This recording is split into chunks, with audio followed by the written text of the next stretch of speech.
This is TradeFlow News, bringing you relevant news and insights from around the world. TradeFlow News, enabling trade for SMEs and economies worldwide. These are some of the key topics that we will be looking into in today's program.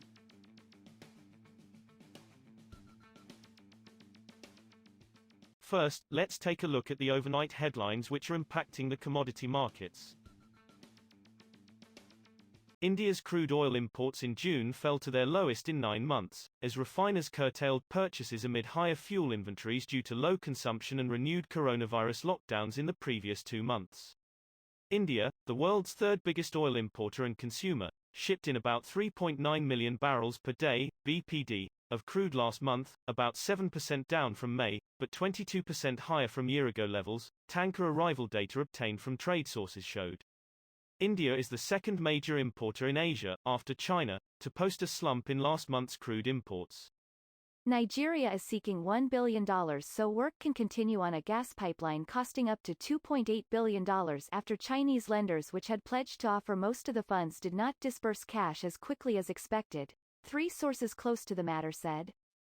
It is the latest sign of falling Chinese financial support for infrastructure projects across Africa, after years of major Chinese lending for railway, energy and other projects.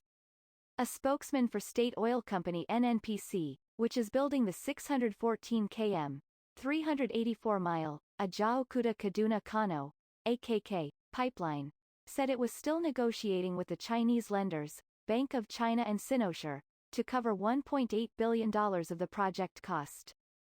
Moving on to the top news in the energy sector. Oil prices were little changed on Friday and ended the week lower, sapped in volatile trade by expectations of growing supplies just when a rise in coronavirus cases could lead to lockdown restrictions and depressed demand.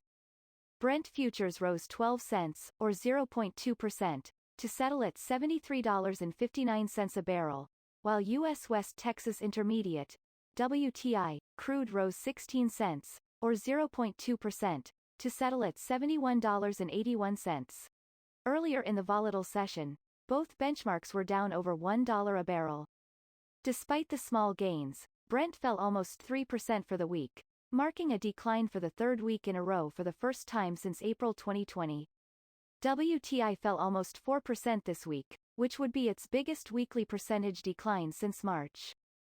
The U.S. Court of Appeals for the District of Columbia Circuit ruled on Friday in favor of environmental groups who argued against the U.S. government's conclusion that biofuel blending obligations posed no danger to species habitats. The Environmental Protection Agency decides on the amount of biofuels that oil refiners must blend into their fuel each year, per the U.S. Renewable Fuel Standard. The United States started the program to help farmers and boost the country's energy independence. Corn-based ethanol's effect on carbon dioxide emissions depends on how the biofuel is made and whether indirect impacts on land use are considered, according to the Energy Information Administration. Next, we have the top news in metal markets. Gold slipped on Friday as a stronger dollar dulled its appeal and pushed the metal further from 1-month highs hit in the previous session. Spot gold dropped 0.8% to $1,814.11 per ounce by 1:43 p.m. Eastern Daylight Saving Time, though it was up 0.3% so far this week. U.S. gold futures settled 0.8% lower at $1,815. The dollar index was bound for a strong weekly gain, reducing gold's appeal to other currency holders. TD Securities commodity strategist Daniel Garley said gold's inability to benefit substantially from weaker U.S. real yields suggested it remained vulnerable to a further pullback. Growing demand for electric vehicles has spurred small-scale miners of the lithium, cobalt and rare earths that automakers rely on to develop mines and build refining capacity in Europe to reduce their reliance on China. Efforts by the United States and Europe to build a secure and independent supply chain for the key minerals used in electric vehicles, EVs, wind turbines and aircraft engines have accelerated as the pandemic led to shutdowns and shortages.